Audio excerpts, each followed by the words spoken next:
चलिए दोस्तों, आज हम सॉल्व एग्जांपल सॉल्व करेंगे जो कि आपके बुक में दिए है सॉल्व एग्जांपल। इससे पहले हमने ये जो सॉल्व एग्जांपल है ये किस पे आधारित है, तो सेक्शंस फार्मूला, जो internal external mid point formula, फिर जो हमारा सेंट्रॉइड देखा था, centroid of tetrahedron, centroid of triangle, उस पर आधारित कुछ सवाल है आपके बुक में सॉल्व एग्जांपल है। ठीक है, ये जैसे ही ख़त्म हो जाएंगे फिर हम हमारी एक्सरसाइज को हाथ लगाएंगे।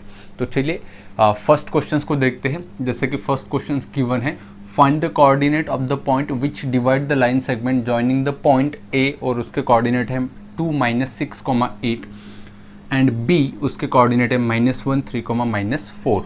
सबसे पहला है इंटरनली और नेक्स्ट है एक्सटर्नली। अब सवाल में गिवन है कि दो पॉइंट है हमारे पास, और वो दो पॉइंट कौन से है, ए और बी। सपोज ये ए है और ये बी है। ठीक है, एक कोई थर्ड पॉइंट है, उसका नाम हम रख देंगे आर। वो आर क्या कर रहा है, एक बार इंटरनली डिवाइड कर रहा है, तो उसके हमें कोऑर्डिनेट फाइंड करने हैं। ठीक है, और सेकेंड टाइम जो है वो एक्सटर्नली कट कर रहा है, डिवाइड कर रहा है ए बी को। तो हमें पता चल ही गया होगा कि हमें एक बार इंटरनल डिवीजन का फॉर्मूला लगाना है और नेक्स्ट टाइम हमें एक्सटर्नल डिवीजन का फॉर्मूला लगाना है। तो ये होता है m/n। तो vector r equal to for internal division, सबसे पहले हम इंटरनली रेशो 1/3 को हम सॉल्व करेंगे। तो इसका फॉर्मूला क्या होता है, m into vector b plus n into vector a divided by दोनों के एडिशन m+n। ये किसके लिए, इंटरनल डिवीजन के लिए। तो सबसे पहले हम a और b फाइंड कर लेते हैं। m और n में हमारे पास कितने हैं, 1/3। तो चलिए सॉल्व करते हैं इसको। तो सबसे पहले m/n कितना है हमारे पास, m/n। तो पहले क्वेश्चंस के लिए 1/3, तो दोनों क्वेश्चंस के लिए 1/3 ही है। फिर पॉइंट a ये है और पॉइंट b ये वाला है। तो यहाँ पे let vector a and vector b, ये क्या चीज़ है, be position vector of point, किसका पॉइंट, कौन से point, A and B respectively. ठीक है, तो वेक्टर ए यहाँ से कितना मिलेगा, तो 2i - 6j + 8k। तो आई right here 2i - 6j + 8k। ठीक है, वेक्टर बी कितना मिलेगा, तो बी के कोऑर्डिनेट है -1, 3, -4। तो क्या होगा, -i + 3j - 4k। ठीक है, और m की वैल्यू पता है 1 और n की वैल्यू पता है 3। बस इस फॉर्मूले में हमें रखना है by sections formula.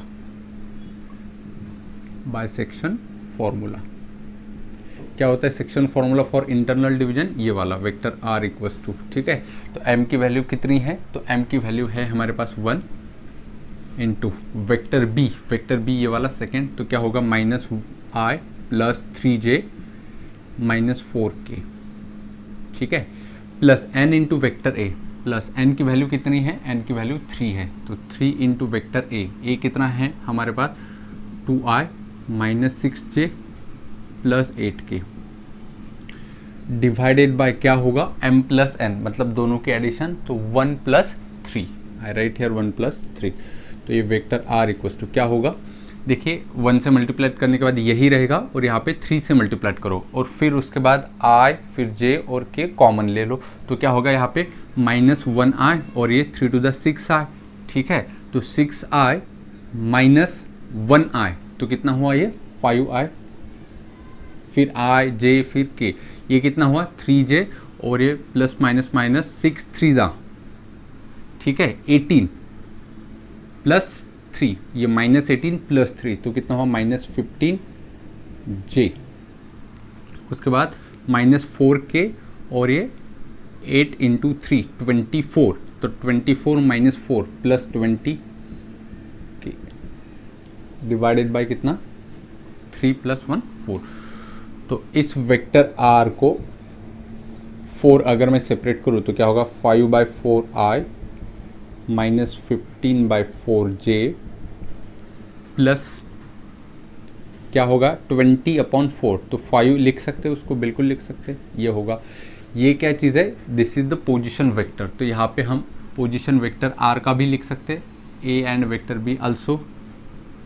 Vector r is position vector of point R, ये लिखना ज़रूरी होता है बोर्ड के लिए।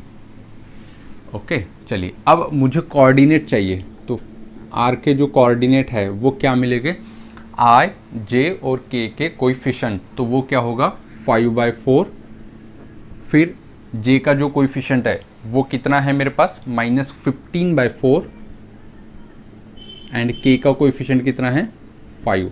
तो यही हमें पूछा था क्वेश्चंस में कि कोऑर्डिनेट बताइए। तो यही होता है पोजीशन वेक्टर के आई जे और के जो कोएफिशिएंट आएंगे वही जो होगा वो हमें कोऑर्डिनेट के तौर पे आंसर मिलने वाला है। ठीक है, आई होप कि आप लोगों को समझ में आया होगा। अब ये तो था नंबर 1 इंटरनली, अब एक्सटर्नली भी देख लेते हैं। अब एक्सटर्नली के लिए हमें जो फॉर्मूला है वो एक्सटर्नल डिवीजन का लगाना होगा, बाकी तो पूरा यही सेम रहेगा। ठीक है, तो एक्सटर्नल डिवीजन का फॉर्मूला क्या होता है दोस्तों, तो vector R equals to m into vector B minus n into vector A divided by क्या होता है m माइनस n। ठीक है, तो हम सॉल्व कर लेंगे।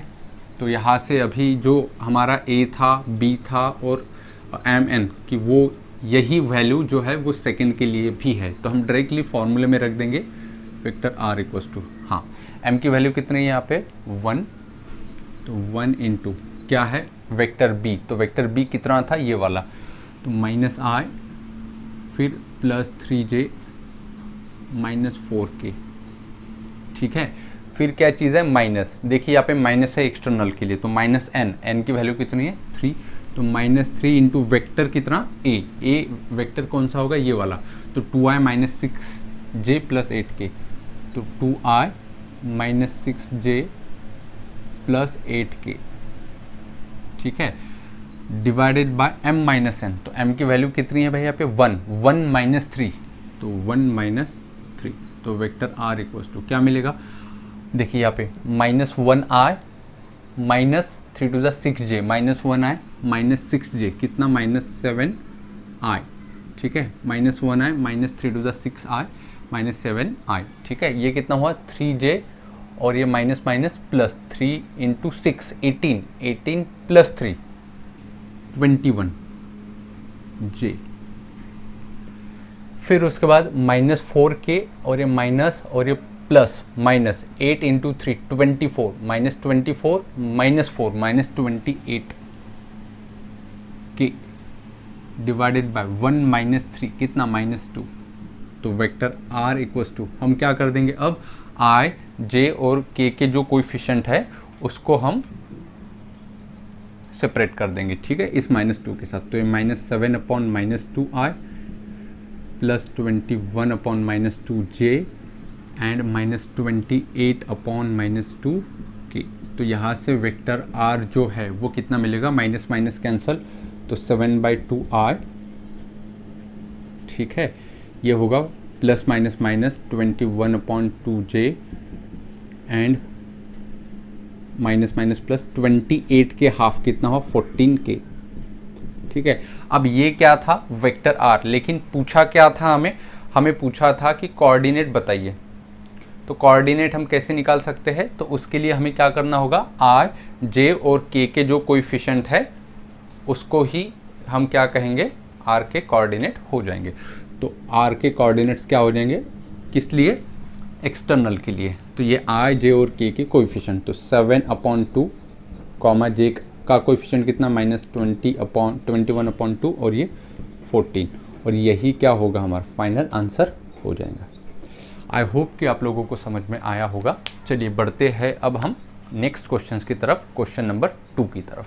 सेकेंड नंबर का क्वेश्चन है दोस्तों यहाँ पे, if the point P A 3 2 P B है, उसके कोऑर्डिनेट Q 8 -10 और एक पॉइंट C है उसके कोऑर्डिनेट -2 -3 और 1 are collinear, then find number 1 the ratio in which the point C divide the line segment AB, और number 2 the value of P and Q। ठीक है, तो यहाँ पे क्लियर कट जब हम क्वेश्चंस पढ़ते हैं तो क्वेश्चंस में गिवन है कि A B और C कोलिनियर है। ठीक है, मतलब एक ही लाइन पे है, A है फिर B है और फिर C है। अब ये C पता नहीं है कि वो दोनों के बीच में है या दोनों के बाहर है। ठीक है, क्योंकि हमें वही पूछा है, क्या पूछा है, रेशो पूछा है। किसका रेशो पूछा है, in which point C divide the line segment A B. मतलब क्या कि ए बी को जो सी डिवाइड कर रहा है उसका रेशो पूछा, मतलब m और n की वैल्यू पूछी है। अब वो अगर बीच में होता तो इंटरनल डिवीजन, अगर बाहर होता तो एक्सटर्नल डिवीजन। तो हमें ऐसा कुछ भी गिवन नहीं है। तो जैसे कि मैंने थ्योरी में बताया था, जब कभी भी आपको क्वेश्चंस में रेशो पूछा होगा, ठीक है, whenever you want to find the ratio in which the point divide the line segment A B, then आपको उस रेशो को क्या मानना है, लैम्बडा रेशो 1 या फिर टी रेशो 1, कुछ भी मतलब, लेकिन जो सेकंड वाला n होगा वो 1 मानना है। ऐसा क्यों? हमारे कन्वीनियंस के लिए। तो फिर उससे अगर लैम्बडा की वैल्यू पॉजिटिव आती है तो ये इंटरनल डिवीजन होगा, मतलब ये c जो होगा वो बीच में होगा। अगर एक्सटर्नल डिवीजन है तो वो लैम्बडा की वैल्यू माइनस आएगी। ठीक है, तो क्वेश्चन जब हम पढ़ते हैं तो बहुत अच्छे से पढ़ना है कि कौन डिवाइड कर रहा है, सी डिवाइड कर रहा है। ठीक है, तो अगर सी डिवाइड कर रहा है तो इससे पहले क्या था, जब हम फॉर्मूले में देखा था तो यहाँ पे ए था, यहाँ पे बी था और आर डिवाइड करता था, या तो फिर वो बीच में रहेगा या फिर बाहर रहेगा। तो vector R equals to M into vector B plus N into vector A divided by M plus N, ऐसा फॉर्मूला था। अब यहाँ पे सी है तो सी के लिए फॉर्मूला क्या होगा, vector C equals to M into vector B plus N into vector A divided by M plus N, ये होगा। सही है। अब हम देखते हैं कि अगर हमें रेशो पूछा है तो रेशो हमें मानना है कि लैम्बडा रेशो 1 में कट करेगा। ठीक है, तो उससे पहले लेट ये पॉइंट है ए बी सी, इनके पोजीशन वेक्टर डिफाइन कर लेते। Let vector A, vector B and vector C be the position vector of point A B C respectively, A B and C. ठीक है, तो वेक्टर ए क्या हो जाएगा, वेक्टर बी क्या हो जाएगा और वेक्टर सी क्या हो जाएगा। तो यहाँ से ये हो जाएगा vector A 3i 2j plus P के, तो 3i plus 2j plus p into vector K. Vector B क्या हो जाएंगे यहाँ से, qi plus 8j minus 10k। Vector C क्या हो जाएगा यहाँ से, तो वो हो जाएगा minus 2i minus 3j plus 1k। सही है। यहाँ से here C divide the line segment A B, the line segment A B, the line segment A B. Assume ratio, और वो रेशो क्या अज्यूम करना है, लैम्बडा रेशो 1 या फिर टी रेशो 1। तो बुक में आपको टी रेशो 1 गिवन है, तो ये सेकेंड वाला है वो 1 ही मानना है। ठीक है, अगर ऐसा है तो by formula, by sections formula, by sections formula कौन डिवाइड कर रहा है, सी डिवाइड कर रहा है। तो वेक्टर जो डिवाइड कर रहा होता है वो यहाँ पे आता है, वेक्टर सी इक्वल्स टू किसको डिवाइड कर रहा है, ए बी को डिवाइड कर रहा है। किसको डिवाइड कर रहा है, ए बी को। तो क्या था, एम इंटू वेक्टर बी मतलब सेकेंड वाला point plus N into vector A मतलब फर्स्ट वाला point divided by M plus N, ऐसा था। तो यहाँ पे क्या होगा, vector C equals to M की वैल्यू कितनी है भाई यहाँ पे, lambda into vector B second वाला प्लस एन की वैल्यू कितनी है 1 इंटू वेक्टर ए तो फर्स्ट वाला divided by M plus N मतलब लैम्बडा प्लस 1। अब आप बोल रहे होगे, आपके मन में एक सवाल आ रहा होगा, कौन सा सवाल, कि सर क्वेश्चंस में कहीं पे भी ये जो सी डिवाइड कर रहा है ये इंटरनल है या एक्सटर्नल है, ये गिवन नहीं है, ये गिवन नहीं है। तो आपने ये इंटरनल डिवीजन थ्योरम का यूज़ क्यों किया, क्योंकि आपने m प्लस एन लिया या फिर ऊपर भी प्लस नीचे भी प्लस क्यों लिया, एक्सटर्नल डिवीजन क्यों नहीं लिया। तो देखिए दोस्तों, लैम्बडा अननोन है, लैम्बडा या तो फिर प्लस हो सकता है या तो फिर माइनस हो सकता है। अगर जैसे मैंने बोला कि लैम्बडा अगर प्लस होगा तो अपने आप ही इंटरनल डिवीजन हो जाएगा, और लैम्बडा अगर माइनस हुआ तो ये क्या हो जाएगा, माइनस, ये क्या हो जाएगा, माइनस। तो ये प्लस ये माइनस मतलब ऊपर भी माइनस नीचे भी माइनस, तो ये अपने आप क्या हो जाएगा, एक्सटर्नल डिवीजन। मतलब खुद फॉर्मूला खुद को ही एग्जिस्ट कर लेगा लैम्बडा की वैल्यू के हिसाब से। ठीक है, तो अब हमें क्या करना है, यहाँ से लैम्बडा की वैल्यू निकालना है। चलिए, जैसे ही लैम्बडा की वैल्यू निकल गई, अगर लैम्बडा निगेटिव आया तो एक्सटर्नल डिवीजन, अगर लैम्बडा की वैल्यू प्लस पॉजिटिव आई तो वो इंटरनल डिवीजन होगा। चलिए अब हम वैल्यू रख देते हैं और इसको सॉल्व करते हैं। तो क्या होगा, वेक्टर सी कितना है, तो वेक्टर सी हमने यहाँ पे लिखा हुआ है, तो यहाँ पे क्या होगा -2i फिर -3j प्लस वेक्टर के, ठीक है, equals to lambda into vector B, तो लैम्बडा तो अननोन ही है, इंटू वेक्टर बी कितना है Q8 और -10, तो QR प्लस 8J फिर -10 K, okay, plus 1 into vector A 3 two P, तो 3I 2J प्लस P के, ठीक है, डिवाइडेड बाय क्या होगा लैम्बडा प्लस 1, ठीक है। अब देखिए ये जो डिवाइड है लैम्बडा प्लस 1, इसको हम इस साइड लेके जाएंगे तो क्या होगा मल्टीप्लाई 2 को भी -2 को भी -3 को भी और इस 1 को भी लैम्बडा प्लस क्या हो जाएगा मल्टीप्लिकेशन में चला जाएगा। और यहाँ पे क्या करेंगे हम, यहाँ पे I है, यहाँ पे I J है, J मतलब जो सिमिलर टर्म है उनको एक जगह लाएंगे और उनका जो I कॉमन हम ले लेंगे। तो लैम्बडा प्लस 1 से मल्टीप्लाई करेंगे -2i को, फिर -3j को, फिर 1k को, तो क्या होगा लैम्बडा प्लस 1 और ये -2, तो क्या हो जाएगा यहाँ पे लिख रहा हो -2 लैम्बडा प्लस 1i, ठीक है, ये देखें -2 ये लैम्बडा प्लस 1 और ये इसका i, फिर -3 लैम्बडा प्लस 1j, तो क्या हो जाएगा -3 ब्रैकेट में लैम्बडा प्लस 1j, ब्रैकेट देना बहुत इंपॉर्टेंट होता है, फिर लैम्बडा प्लस 1 और ये 1 मल्टीप्लाई में, तो क्या बचेगा लैम्बडा प्लस 1 इंटू वेक्टर के, ठीक है, ये आई बात समझ में, इधर गया। तो अब यहाँ पे क्या होगा, यहाँ पे हम देखेंगे अच्छे से, देखिए ये लैम्बडा से Q को फिर 8 को फिर -10 को मल्टीप्लाई करना है, फिर यहाँ पे I है, यहाँ पे भी I है, उसमें से हम कॉमन लेंगे I, तो यहाँ पे कितना हो जाएगा लैम्बडा मल्टीप्लाइड बाय Q, तो लैम्बडा Q I यहाँ पे हुआ और यहाँ पे 3I हम कॉमन लेंगे, तो यहाँ पे क्या बचेगा लैम्बडा Q प्लस 3 और बाहर I, तो क्या हो जाएगा देखिए लैम्बडा Q प्लस 3 और बाहर I, तो equals to lambda Q plus 3 और बाहर I, ठीक है। फिर से देखिए ये लैम्बडा ये Q ये प्लस 3 और बाहर इसका भी I कॉमन लिया, फिर ये क्या होगा 8 lambda plus 2 plus 8 lambda plus 2 और बाहर कौन है भाई यहाँ पे J है, फिर K का क्या होगा, तो देखिए -10 लैम्बडा और यहाँ पे क्या होगा प्लस P, बाहर कौन है K, तो क्या हो जाएगा प्लस कितना बना यहाँ पे -10 लैम्बडा, तो -10 लैम्बडा और यहाँ पे प्लस P और बाहर रखा K। अब देखिए ये वाला वेक्टर और ये वाला वेक्टर दोनों कैसे भाई यहाँ पे इक्वल है, तो अब हम क्या कर सकते हैं, दोनों इक्वल हैं तो दोनों से हम कंपेयर कर सकते हैं I, J और K के कोएफिशिएंट, ठीक है, इक्वेट कर सकते हैं by equating the two vector.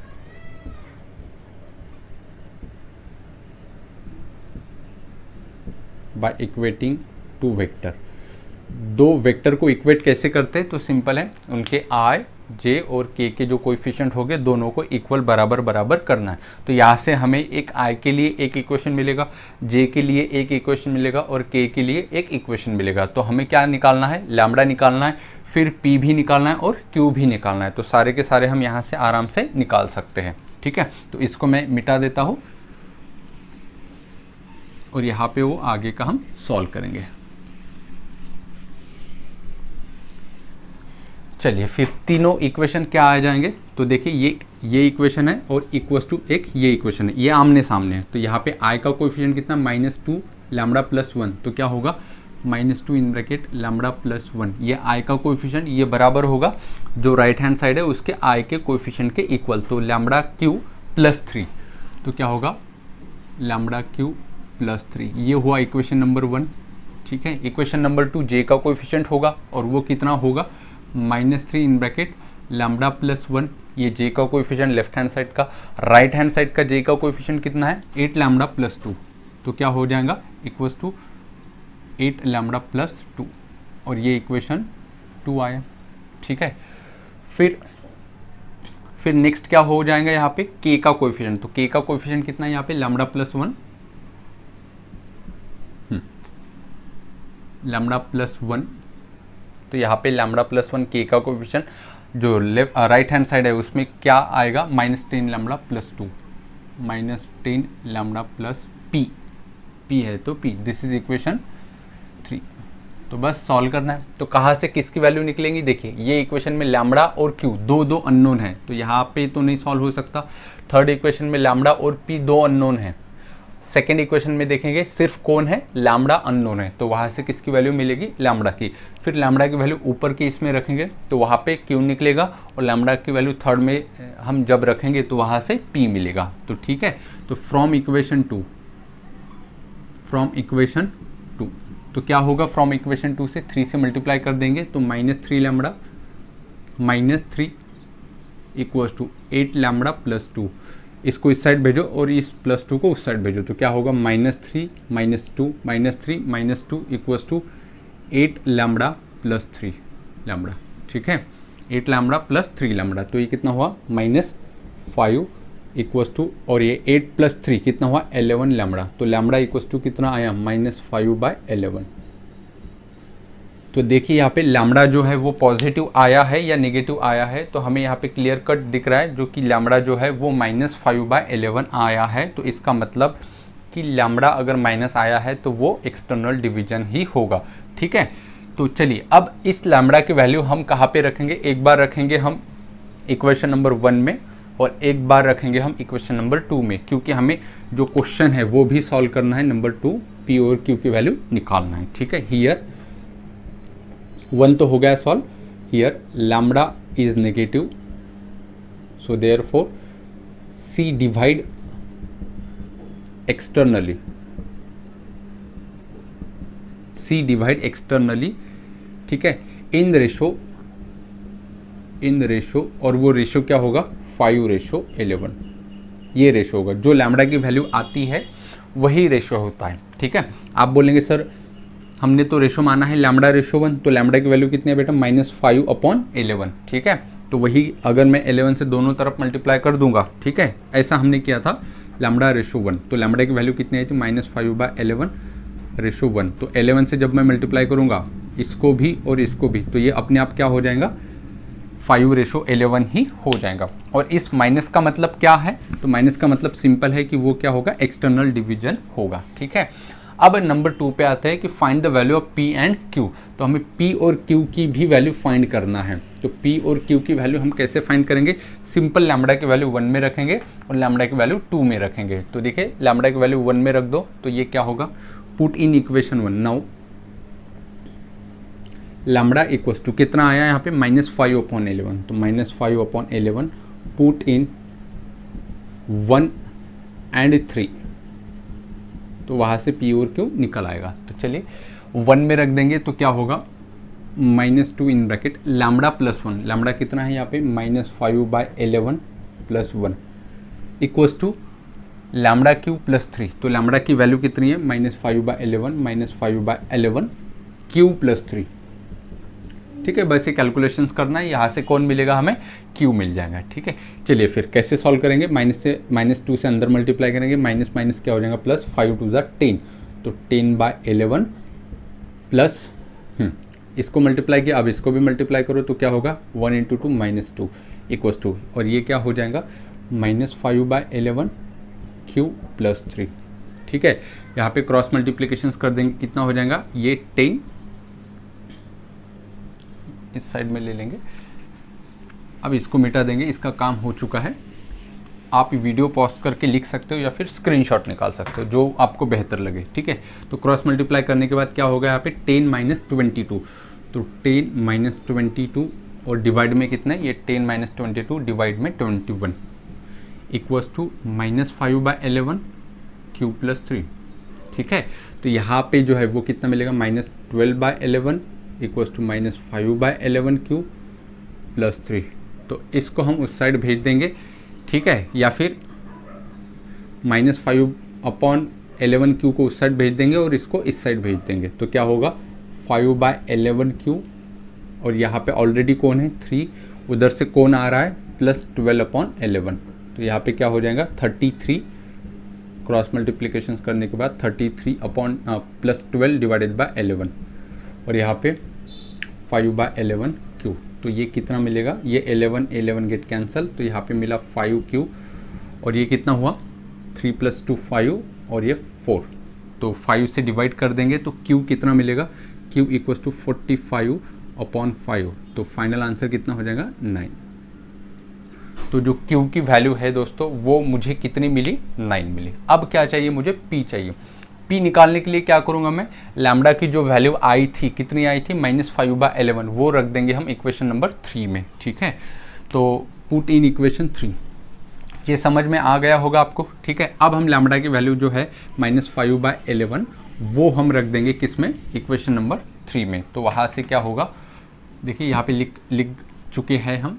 तो लैम्बडा +1 मतलब क्या होगा, -5/11 + 1 equals to -10 multiplied by lambda. Lambda मतलब अगेन वो वैल्यू कौन सी, -5/11 प्लस P। बस इसको सॉल्व करो, यहाँ से P हमें मिल जाएगा। तो क्या हो जाएगा यहाँ पे क्रॉस मल्टीप्लिकेशन करने का, -5 + 11/11 इक्वल्स टू, ये माइनस माइनस प्लस हो जाएगा, ये 10 × दैट इज 50/11 प्लस P। तो ये कितना हो जाएगा, 11 - 5 6/11, और ये इसको माइनस कर देंगे तो -50/11 इक्वल्स टू क्या बचा यहाँ पे P, ठीक है। तो क्या हो जाएगा यहाँ पे देखो, दोनों का डिनोमिनेटर सेम है, तो 6 - 50/11 इक्वल्स टू P। तो जो आएगा 50 - 6 कितना हो जाएगा, 44 -44/11 इक्वल्स टू P। तो जो P की वैल्यू आई है वो कितनी होगी, 11 से इसको 4 बार काटेंगे, 11 4 द 44, तो P इक्वल्स टू कितना, -4। तो hence the value of P will be -4, ठीक है। आई होप कि आप लोगों को समझ में आया होगा। क्वेश्चन थोड़ा लंबा था, लेंदी था, हार्ड बिल्कुल भी नहीं था, लेकिन थोड़ा लंबा था, तो करने में हमें एक एक स्टेप बहुत बढ़िया तरीके से कर दिए। चलिए अब बढ़ते हैं नेक्स्ट क्वेश्चंस की तरफ। आइए दोस्तों देखते हैं क्वेश्चन नंबर 3। क्वेश्चन नंबर 3 है, इफ़ A उसके कोऑर्डिनेट है 5 1 P, फिर उसके बाद है पॉइंट B उसके कोऑर्डिनेट है 1, P Q, P, एंड एक पॉइंट है C उसके कोऑर्डिनेट है 1 - 2 and 3 are the vertices of triangle. एक ट्रायंगल ABC है जिसके A, B और C वर्टिसेस है। If G is the centroid, और एक G पॉइंट है वो क्या है, उस ट्रायंगल का सेंट्रॉइड है, और उसके कोऑर्डिनेट भी गिवन है R -4/3 1/3। Then find the value of P, Q and R। देखिए A में कौन अननोन है यहाँ पे P, B में कौन अननोन है यहाँ पे P और Q दोनों है, फिर उसके बाद G में जो है वो G में कौन अननोन है, तो आंसर है G में R अननोन है। तो हमें वैल्यू क्या निकालना है, P, Q और R वैल्यू निकालना है, ठीक है। तो कैसे सॉल्व करोगे, तो देखिए क्वेश्चंस में हमें क्या गिवन है, G इज़ द सेंट्रॉइड। तो बाय सेंट्रॉइड फार्मूला, उससे पहले हम डिफाइन करेंगे let vector A, vector B and vector C, vector B, vector C and vector G, ये क्या हो गए, be the position vector of किसके, point A, B, C and G respectively, ठीक है। अब सेंट्रॉइड है तो by centroid formula here G is the centroid of triangle ABC। So by centroid formula क्या था, थ्योरी में मैंने पढ़ाया था फॉर्मूला, सेंट्रॉइड फॉर्मूला क्या था, vector G equals to vector A plus vector B plus vector C divided by क्या था, 3 था, ठीक है। अब G रख देंगे, A रख देंगे, B रख देंगे, C रख देंगे, सारे की सारे वैल्यू हम यहाँ पे रख देंगे। तो G कितना है, तो G हम यहाँ से कर सकते हैं, पॉइंट G से A कैसे करेंगे, यहाँ से B कैसे करेंगे, यहाँ से, और C यहाँ से कर देंगे, ठीक है। तो यहाँ पे जो वेक्टर G मिलेगा वो कितना मिलेगा, यहाँ से, हाँ यहाँ से वेक्टर G कितना मिलेगा, R × I -4/3J, और K कितना मिलेगा, +1/3K, ठीक है। ये हुआ vector G equals to A + B + C, तो इक्वल्स टू वेक्टर A यहाँ से मिलेगा 5i + 1j + pk, तो आई right here 5i + 1j + pk, ठीक है। ये क्या हुआ, vector A plus vector B है, फिर उसके बाद C है, तो B यहाँ से होगा तो कितना, 1i qj + pk, तो 1i फिर क्यू जे प्लस पी के, क्यू जे प्लस पी के, दिस इज वॉट पी के, 1i प्लस क्यू जे प्लस पी के, प्लस वेक्टर सी अभी बाकी है, वेक्टर सी यहाँ से मिलेगा तो वो कितना होगा, i 1i minus 2j plus 3k and whole divided by कितना, सबको डिवाइडेड बाय 3 है, तो 3 है, तो इस 3 को हम उस साइड लेके जाएंगे, इस 3 को हम लेफ्ट हैंड साइड में लेके जाएंगे, तो g को क्या हो जाएगा मल्टीप्लाई, तो g को जो r है -4/3 है 1/3 सारे को क्या हो जाएंगे 3 मल्टीप्लाई, तो क्या हो जाएंगे यहाँ पे 3r इंटू वेक्टर i, इसका 3 कैंसिल और इसका भी 3 कैंसिल, जब मल्टीप्लाई हो जाएगा इसको 3, तो क्या हो जाएगा सिर्फ बचेंगे यहाँ पे -4j और यहाँ पे बचेगा +1k, ठीक है, इक्वल्स टू क्या मिलेगा, अब देखिए यहाँ पे i j और k जितने भी सिमिलर टर्म्स है वो एक साथ लिखेंगे, तो यहाँ पे क्या हो जाएगा 5i, यहाँ पे 1i और ये i, तो क्या मिला मुझे 5i plus i 6i plus i that is 7i, तो आई राइट हियर 7i, फिर j देखेंगे 1j qj माइनस 2j, तो ये देखिए 1j minus 2j minus j plus qj, तो क्या हो जाएगा j कॉमन ले लेंगे तो यहाँ पे बचा q और इन दोनों का -2 + 1 कितना हुआ -1 और बाहर निकाला j कॉमन, ठीक है, तीनों में से i फिर j, अब k बचेगा तो यहाँ पे क्या होगा p, यहाँ पे भी p प्लस p 2p और यहाँ पे 3 है, तो plus pk plus pk 2pk plus 3, तो k बाहर निकालेंगे तो क्या बचेगा 2p प्लस 3 और बाहर निकाला मैंने k, ठीक है, अब क्या करेंगे, अब बहुत सिंपल है, कोएफिशिएंट कंपेयर करेंगे उनके, मतलब by equality of vector, by equality of two vector, क्या हो जाएगा इक्वालिटी ऑफ टू वेक्टर, तो i j और k के कोएफिशिएंट कंपेयर करो, यहाँ पे लेफ्ट हैंड साइड का i का कोएफिशिएंट 3r और इधर क्या है 7, तो यहाँ से किसकी वैल्यू निकलेंगी r की, तो r इक्वल्स टू 7/3, क्लियर हो चुका। सेकंड j का कोएफिशिएंट कितना है यहाँ पे -4, ठीक है, यहाँ पे कितना है इक्वल्स टू j का कोएफिशिएंट q -1 को उस साइड भेज देंगे तो क्या होगा q इक्वल्स टू -4 + 1, तो q की वैल्यू कितनी मिली मुझे -3, तो q भी मिला, अब क्या बाकी है p, वो कहाँ से मिलेगा, k का कोएफिशिएंट कंपेयर करेंगे, तो k का कोएफिशिएंट है कितना 1, राइट हैंड साइड में 2p + 3, तो 2p + 3 को उस साइड भेज देंगे तो माइनस, तो 1 - 3 इक्वल्स टू 2p, तो क्या मिला मुझे 1 - 3 -2 इक्वल्स टू 2p, तो 2 से डिवाइड कर देंगे p इक्वल्स टू -1, तो hence value of p Q R पूछा था, p की वैल्यू फिर q की वैल्यू फिर r की वैल्यू, यही पूछा था, find the value of p Q R, तो p की कितनी आई यहाँ से -1, q की कितनी आई यहाँ पे -3 और r की कितनी आई 7/3, और यही हमारा जो है वो क्या हो जाएगा आंसर हो जाएगा, यही क्वेश्चंस में हमें पूछा था, ठीक है। आई होप कि आप लोगों को समझ में आया होगा। चलिए बढ़ते हैं अब हम नेक्स्ट क्वेश्चन की तरफ। आइए दोस्तों देखते हैं अब क्वेश्चन 4। क्वेश्चन 4 आप पढ़ सकते हो, ठीक है, जैसे कि क्वेश्चन 4 में गिवन है, if vector A, vector B and vector C are the position vector of the point A B C respectively, and एक एक्सप्रेशन गिवन है 5a - 3b - 2c equals to vector 0 vector, then find the ratio in which C divide the line segment B A, ठीक है। अब थोड़ा ध्यान दीजिए, थोड़ा एक कंसेप्ट बता रहा हूँ। अगर समझो सपोज कि मैंने आपको बोला कि एक पॉइंट ए है और एक पॉइंट बी है, ठीक है, और इस ए बी लाइन सेगमेंट को एक पॉइंट सी है वो डिवाइड कर रहा है, और वो रेशो है सपोज m/n, वो रेशो क्या है m/n, तो आप क्या बोलोगे कि इसका फॉर्मूला क्या हो जाएगा, इसका position vector equals to m into vector B plus n into vector A divided by दोनों के एडिशन m+n, ठीक है। मतलब जो डिवाइड कर रहा होता है वो एक साइड होना चाहिए और जिसको डिवाइड कर रहा होता है वो लेफ्ट हैंड साइड में चाहिए, बी और सी, ठीक है। अब जो सी है वो ए बी को डिवाइड कर रहा है, पहला जो टुकड़ा होगा वो होगा m और जो दूसरा टुकड़ा जो होगा वो होगा n, ठीक है। मतलब point C divide the line segment A B in the ratio m/n is the correct sentence, yes.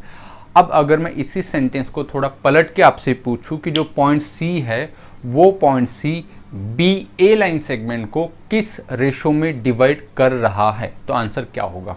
क्या पूछा मैंने कि जो पॉइंट सी है वो पॉइंट सी बी ए को डिवाइड कर रहा है, तो किस रेशो में डिवाइड कर रहा है। तो आप क्या बोलोगे, पॉइंट सी ए बी से पूछा तो पहले ए का डिस्टेंस फ्रॉम ए से डिस्टेंस तो एम होगा, बी ए से पूछा तो बी ए से क्या होगा एन रेशो एम, तो उसका रेशो क्या होगा ए बी का M ratio N for A B, और अगर मैंने बी ए का पूछा तो क्या होगा एन रेशो एम। होगा या नहीं होगा, हाँ बिल्कुल होगा। समझ में आ रही चीजें, ठीक है। अब थोड़ा इसको और एक एग्जांपल लेके मैं आपसे बोलूँगा कि ये एक ए पॉइंट है, एक ये बी पॉइंट है और एक सी पॉइंट है, ठीक है, और ये है 2, ये है 3। अब मुझे निकालना है कि ये पॉइंट ए बी को किस रेशो में डिवाइड कर रहा है, तो ए बी को 2:3 में डिवाइड कर रहा है। सिमिलरली अगर मैं पूछूं कि सी पॉइंट बी ए को किस रेशो में डिवाइड कर रहा है, अब बी से शुरुआत है तो 3:2 होगा, तो ए बी के लिए फॉर्मूला क्या होगा, vector C equals to 2 into vector B plus 3 into vector A divided by दोनों के एडिशन 2 + 3, ठीक है। और सिमिलरली कि वेक्टर सी बी ए को किस रेशो में डिवाइड कर रहा है, तो उसके लिए वेक्टर सी इक्वल्स टू, अब एम ये हो जाएगा 3 into vector A plus 2 into vector B divided by 2 + 3। अब अगर आप देखोगे तो चीज़ें वही है, 2b तो देखो 2b, 3a तो 3a, चीज़ें वही है। अब मैं क्या समझाना चाह रहा हूँ आपको, तो देखिए अब अगर मैं इस एक्सप्रेशन से आपसे पूछूँ, ध्यान दीजिए यहाँ पे कि ए बी सी तीनों पॉइंट है, ये कुछ भी गिवन नहीं, सिर्फ इतना इक्वेशन है। ए बी सी को डिवाइड कौन कर रहा है, तो आप बोलोगे सी डिवाइड कर रहा है, एक तरफ ले लिया हमने तो सी डिवाइड कर रहा है। किसको डिवाइड कर रहा है, तो वो डिपेंड करता है, ए बी को भी डिवाइड कर रहा है ऐसे भी बोल सकते हैं, और बी ए को भी डिवाइड कर रहा है ऐसे भी बोल सकते हैं, है ना, क्योंकि ये सी पॉइंट ए बी को भी डिवाइड कर रहा है और बी ए को भी डिवाइड कर रहा है, ठीक है। अब अगर मैं इस स्टेटमेंट पर से आपसे पूछूं कि भाई सी पॉइंट ए बी को किस रेशो में डिवाइड कर रहा है, तो जब आप डायग्राम को देखोगे तो सी पॉइंट ए बी को 2:3 में डिवाइड कर रहा है, तो यहाँ से कैसे आएगा, सी पॉइंट ए बी को 2:3 में डिवाइड कर रहा है, ठीक है। मतलब ए बी को पूछा तो ए का जो अपोजिट होगा ये वाला, ये होगा एम और ये होगा एन।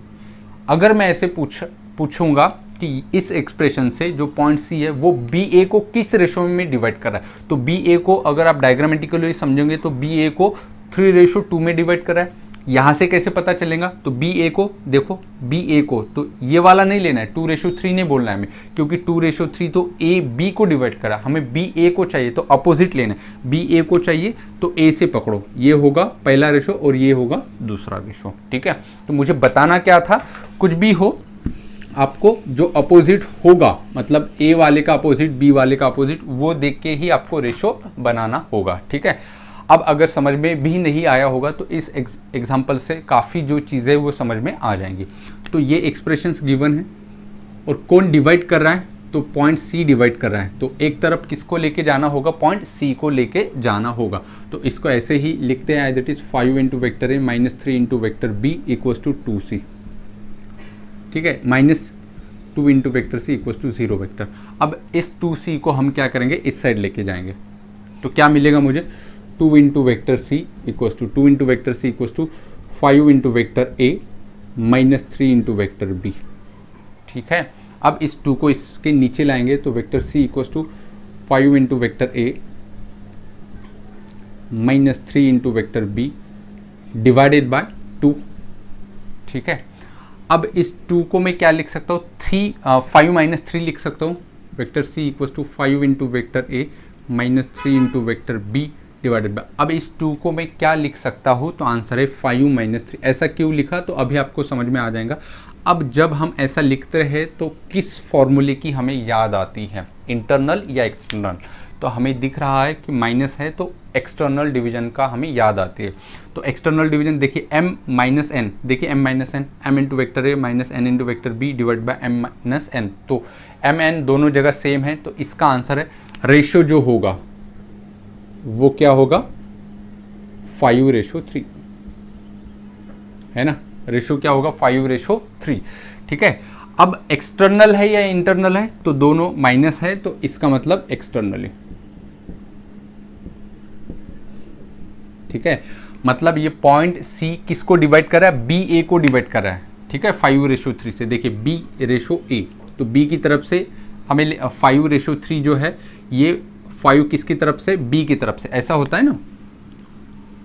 फिर से देखो एक बार यहाँ पे, अगर समझ में नहीं आया है तो ये R मान लेंगे। चलो, ये होता है हमारा M और ये होता है M, तो M इंटू वेक्टर B ऐसा लिखा हुआ होता है, minus N into vector A ऐसा लिखा होता है, divided by M minus N। ठीक है, ऐसा होता है। तो इसका मतलब क्या है कि रेशो क्या होगा, M/N। ठीक है, ऐसा होता है। रेशो क्या होगा, M/N किसकी तरफ से, तो ये वाला पॉइंट देखो A की तरफ से है ना, A की तरफ से M था, सही है। तो रेशो क्या आया, 5:3, तो 5:3 यहाँ पे ये सही है। किसकी तरफ से, तो आंसर है B की तरफ से, तो वही पूछा था, B की तरफ से A की तरफ, फ्रॉम B टू A। देखिए फ्रॉम A टू B, लेकिन यहाँ पे क्या होगा, फ्रॉम B टू A, तो यहाँ पे वही पूछा है, line segment B to A कितना होगा। अगर क्वेश्चन में ऐसा नहीं A B पूछता कि बताइए भाई ए बी को किस रेशो में डिवाइड कर रहा है, तो ए बी को डिवाइड कर रहा है, तो उसके लिए रेशो क्या आ जाएगा, ये नहीं आएगा, फिर उसके लिए 3:5 आएगा। ये चीज़ हमें समझना है। तो ये कॉम्पिटिटिव एग्जाम में ऐसे प्रकार के क्वेश्चंस आते हैं, या फिर जेई या फिर MHT CET में ऐसे पूछते हैं कि ए बी पूछेंगे, कभी BA पूछेंगे, तो ये हमें पता होना चाहिए कि कभी क्या चेंज करना है। ठीक है।